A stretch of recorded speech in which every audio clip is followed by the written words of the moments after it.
Halo teman-teman, bertemu lagi dengan saya Dodi Anugrah Chandra.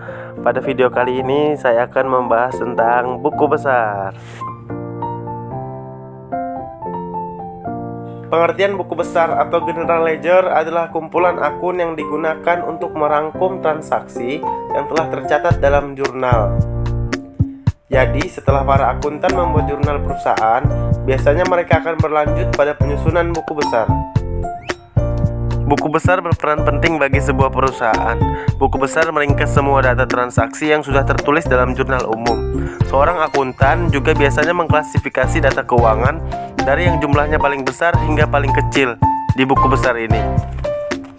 Kemudian buku pembantu. Buku pembantu terbagi dua, yaitu buku pembantu piutang dan buku pembantu utang. Buku besar pembantu piutang. Buku besar pembantu piutang disusun untuk merinci langganan kredit dari mulai jumlah transaksi penjualan kredit hingga alamat. Buku besar pembantu utang. Buku besar pembantu utang untuk mencatat masing-masing pemasok secara terperinci. Keadaan utang pada setiap pemasok juga dicatat dalam daftar tersendiri. Perubahan utang secara keseluruhan dicatat pada perkiraan utang dalam buku besar umum. Transfer data yang dilakukan ke buku besar biasanya dilakukan secara berkala berdasarkan jurnal khusus atau hasil rekapitulasi jurnal khusus. Nah, pencatatan dari jurnal ke buku besar ini dinamakan posting.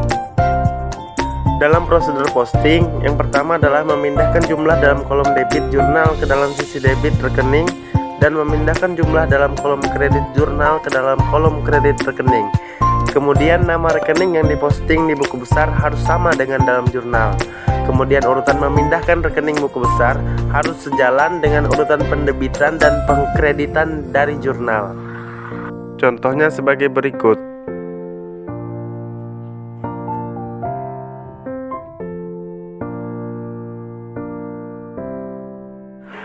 Bentuk buku besar. Bentuk buku besar ada 4, salah satunya adalah bentuk T.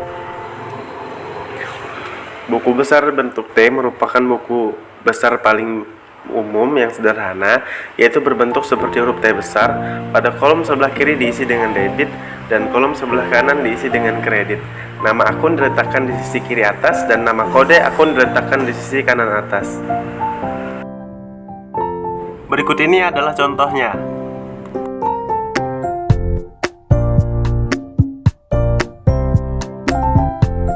Nah, itu tadi merupakan penjelasan mengenai tentang buku besar dan buku pembantu.